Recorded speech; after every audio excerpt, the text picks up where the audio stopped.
This is the second show. Yes. Can you believe that? You know what? It's funny because we've actually done a bunch of test shows, and this is like the 500th time we've done this.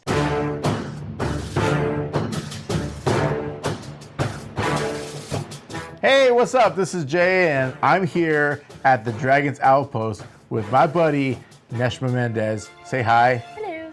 How you doing? Good. All right, so today what we're going to talk about is our first in two parts of races in Dungeons and Dragons as outlined in the Players Handbook, because as I found out earlier, there are how many races?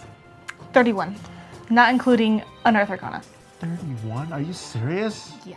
That's like, who gets the medal? I'm kidding. This is the first of two parts, and we're only going to cover the, how many ones are in the? There's only 9 in the Players. Okay, good. So we're gonna probably cover like 4 or 5 today in this video. And in the second video, we're gonna go for the rest of the races.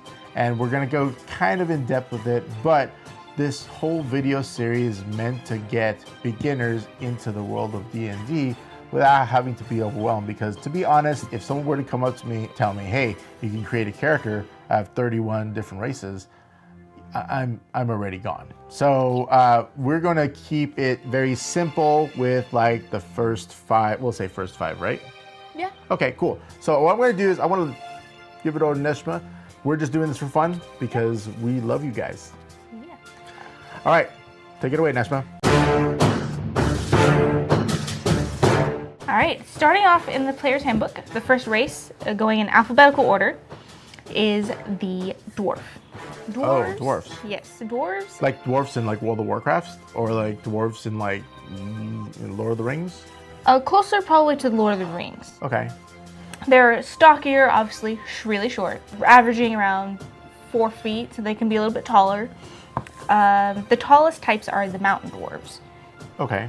Yeah. Wait, so the tallest dwarves are the shortest humans, kind of, right? Basically, yeah. Okay. They live in clans. Their honor is their clan, essentially. Okay. That's pretty fair for like most races. They have their lives invested into their clan and very much honorable. Yes. Or not honorable, which, you know, we can get into later. Dwarves tend to be fighters, very melee-based characters. But just like Gimli in Yes. like Lord of the Rings, like straight up like, you know, Yes. that's only one, that kind of deal. Yes, they will beat you up with a hammer. Okay. Yeah. Cool. Are these the same dwarves that live like in the mountains, like in World of Warcraft? They live in like mountains where there's lava everywhere and they like, you know, tink tink, you know, they're kind of like metal versions of like dwarves. There are dwarves that live like underground and in mountains. Okay. They do usually generally have cities or citadels that are pretty much their base for a mine. They're generally miners, blacksmithers. Like they're under 18?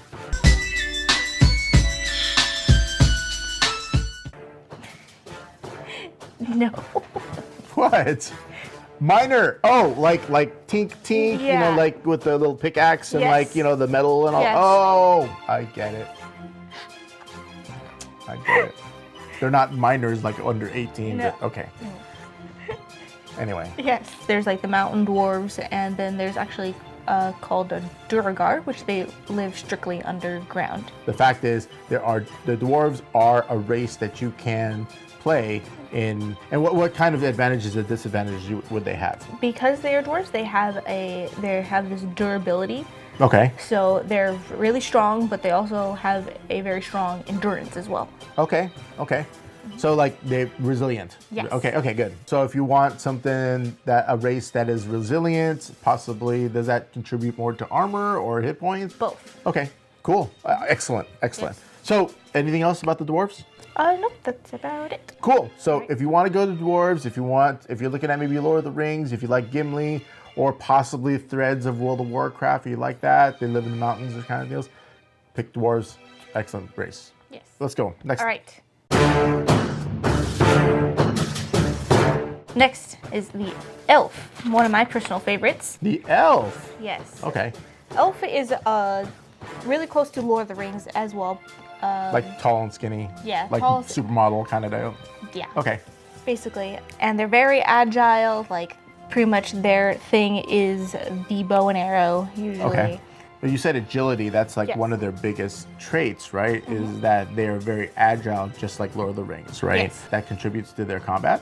Yes, it does. Elves are best for like dexterity-based classes, such Okay. as like ranger, rogue, monk. We'll go into classes Yeah, in that's- another video, but like just to give you an overview, like they're very agile, kind Yes. of. And same as the dwarf, they also have like different subtypes as well. What kind of subtypes would you have? You have the high elf, wood elf. Like, Not that kind of high. oh, right. Like high in the regards to like status in society. Okay. Hi. Oh, hi, I get it. Yeah. Hi. Okay. Yeah. Then there's the wood elves. The wood elves. Okay. Yeah. And then there's the dark elves. Where they tend to live underground as well. Do you see them like commingling with like dwarves, possibly, or is it kind of like a separate thing? They're totally separate Okay. cultures and societies. So if you like that high agility, you like using like ranged weapons, you like living a long time, you know, elves. Yeah. All right, let's go to the next one. All right. Also equally light on their feet is the halfling. Halfling. Yes. Okay, so halfling, what does halfling mean? Are they half something or are they half in height? They are short. They're smaller than dwarves for sure. Wait a second. So you said the dwarfs are the short race, but then we have a shorter race? Yes. Okay, Yes. so you have the halflings. Yes. It's pretty much the equivalent to a hobbit. So if you have humans, which are like normal, Mm-hmm. dwarfs are 3/4 and halflings are half? Something Okay, I'm like just that. trying to get an understanding here, Yeah. right? Humans range average is like 5'9".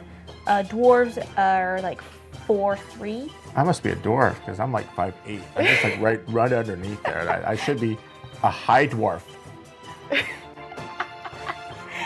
And then halflings run around 3.5 feet tall. 3.5 feet? Okay. All right, so like maybe the size of like 5-year-old kid, maybe? Okay, all right, that's cool. So what's so special about the halfling? The halfling is, since they're so small and nimble, they are more prone to go to classes like a rogue, so they can like stealth around. Halflings are also known for being thieves as well. Because they're so tiny Yeah. and they're not easily spotted. And okay, that makes sense. Bard as well. Okay. Yeah. So they like to sing? Sometimes, some of Okay. them. Okay, that makes sense. Bard. Some of them have improved movement.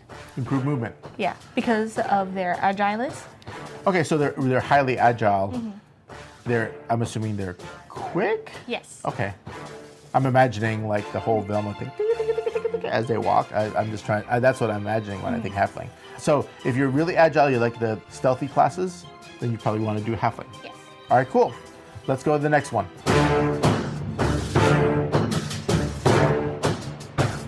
All right, human.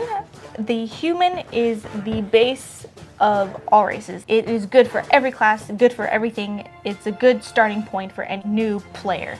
So if you were a new player, I'm just repeating what you said. So like if you're a new player coming in, you're just as a default, you Yes. just go human. Yes. Okay. So because you get a +1 to every stat, so it can Okay. go into any favor that you would like it to go. +1, does that mean that +1 to one of the stats or +1 to every stat in as a whole? As a whole. Oh, so Yeah. you get +1 to agility, +1 to dexterity, the ones you get Yeah. +1. Oh wow, that's actually pretty OP actually. It kind of balances out because you get +1 in every stat, but all the other races, they get +2 in one and then another +1 in another stat. So it kind of balances out in some degree because at level 1, usually the highest, if you focus on one stat, the highest you can get is 17. Okay. But with the humans, if you get +1 in all of them, the highest you can get is 16. So you're kind of slightly at a disadvantage, Okay. but since you have +1 in everything, that gives you an advantage. Kind of rounds you out a little Yeah. bit. Okay. Okay, that makes sense. Yes. So your typical standard human, nothing really like, just bread and butter. Nothing's really crazy, nothing really special. Just an all-around general good starting point for a new player. Yes. All right, cool. Next. All right, the next one. is the Dragonborn. This is our fourth This one, is right? our fifth one. Fifth one. So for today, we're going to finish this one. Then our next video, we're going to go to the last four. Yes. So Dragonborn. What Dragonborn. makes a Dragonborn so special? Because other than the fact they probably were born from dragons. They tend to lean towards more magic inclined classes. Okay, that's fair. So, but you're not limited to what like the book suggests. Like, if you want to make a dwarf wizard, you can. Okay. Like, So in this case, in playing D&D, right, you could probably you favor a certain race for a certain trait, and you want to match the class to maximize the use of your race and class combination. However, I'm assuming that you can also break tradition a little bit and have race class combinations that are kind of off the wall or non-traditional, I would assume. Yes. So maybe something like a halfling warrior? Yes. Or Totally. is that a warrior as a class? The closest would be either fighter or barbarian. Oh, fighter or barbarian. See, this is why I'm asking the questions, because I don't know all the race class combinations. So like a halfling fighter, like that would be something that someone could probably do. Yes. Right? Okay, cool. All right, so Dragonborns, what are they? Are they humanoid? Are they dragon? Or what's They going are on? a dragon humanoid, but technically their type is humanoid. Okay. Because they do have like arms and like walk on two legs. So they were born to dragons and humans? I'm not exactly sure how they're created. Dragon style. Sure.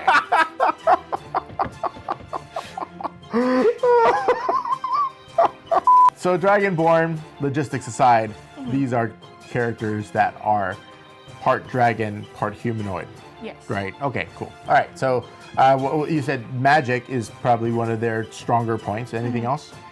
They do have some strength, so you can do a barbarian if you'd like with a dragonborn. Okay. Yeah. So warrior type class, barbarian, warrior. I'm sorry, fighter. Right. Yes. Okay. They are like similar to the dwarves. They have their own clans that's their like family. Do they live like in the hills or anything like that, or do they live out in the where dragons roam? They do live above ground. Actually, dragonborns are actually pretty rare. Oh, They're okay. actually not very common. Are they like out in dragon outposts? Not necessarily. Okay. They're not very common, so usually in the world of Faerun, that when a person sees it, they're that's the only one they'll see in their entire life. Okay. So they're extremely rare. Yeah. Okay. So like a redheaded midget, basically. Like extremely rare. You've never ever seen them. That's one way to put Okay. it. Okay. I'm just asking. I'm not trying to discriminate against redheads or midgets, but But if you the redhead stop. midget is something that you never ever see. That I never ever seen. Personally. Yeah, what's really one of the cool things about the Dragonborn that no other race has is that they have a dragon's breath. They have dragon's breath. Yes. Really stinky or let's say if they're a red Dragonborn, it's a fire breath. And if like damaging breath. Yes. Yeah, and like a dragon. Like they can red dragon. Okay, so I'm assuming that the ice or the blue dragons breathe ice? no, the white dragon breathes ice. Oh wow. And the blue one is electricity. The blue one's electricity. How do you breathe electricity from the I think it's just glands in their throat or something that does it. They have generators underneath in their body. Something like that. Alright. Tesla eats your heart out. You got blue dragons that spit out energy. There you go. You should have a story where those guys, those dragonborn, blue dragonborns, are kept in captivity for their energy, and then they just all they do is just spit out electricity all day so that they can power some of these machines that the other races are using. I don't know, just a story. I'm going off, but you know what? Yeah. Anyway, that is the fifth race that we're covering for today. We are going to go over the other four in our next video. So until next time, I'm Jay. I'm Neshma. And this is the Dragon's Outpost. an unofficial show for D&D, for Wizards of the Coast Dungeons and Dragons show. Thank you for watching. We'll see you next time.